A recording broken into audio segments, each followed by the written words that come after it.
Nenavaden poziv dveh hrvaških fakultet. Z javnim apelom sta starše študentov prosili, naj se ne vmešavajo v šolanje svojih odraslih otrok. Starši namreč kličejo v referate in se namesto študentov celo pogajajo za ocene. Stroka pravi, da gre za tako imenovane helikopterske starše. Kaj to pomeni in se kaj takega dogaja tudi pri nas? Staša Lozar.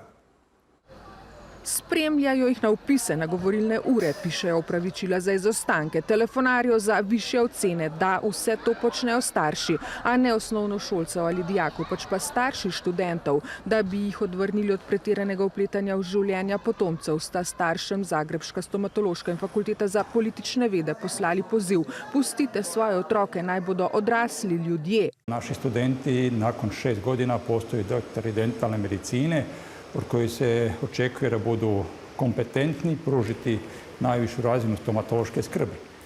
I ako mi dozvoljavamo roditeljima da pomažu djeci u ovom trenutku kad im nema potrebe, znači da im pomažu, osobno su punoljetni, onda mi na neki način narušavamo sve ovo što radimo. In vzorec pretiranega starševskega vpletanja opažajo tudi na drugih fakultetah. Jesu li položili ispite, jesu li zapravo odslušali određenu godinu i upisali novu godinu, ali nažalost mi takve podatke roditeljima ne možemo dati. Njihova djeca su odrasli ljudi i moraju se nositi sa studijem. Stroka opozarja, na delu so tako imenovani helikopterski starši, starši, ki hočejo imeti kontrolo, ki mislijo, da bodo pomagali, ki imajo vzgib potrebo po zaščiti, a to da je narobe. To so starši, ki so pretirano zaščitnički do svojih otrok. Preveč vpleteni v otrokovo življenje, preveč hočejo vedeti, kaj dogaja, s kom se druži, kaj se dogaja v šoli. Poskušajo recimo nadzorovati ali preprečiti vsak morebiten neuspeh. In pol otroku ne omogočajo to, da on doživi neuspeh in frustracijo zraven, ki pride s tem neuspehom, kar je v bistvu pomembno za neko življenje.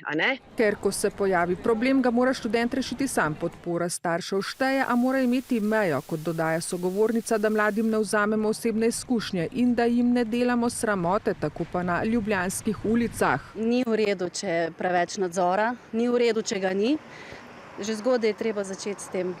Mi pa verjetno ne bi bilo najljubše, če bi sploh na referat faksa klicali, zato ker sem vseeno že polnoletna oseba, so neke moje stvari, pač tudi ni obvezen, sama se odločam za to, tako da ja, to bi mi bilo mogoče malo. Želimo odgovornega, samostojnega človeka.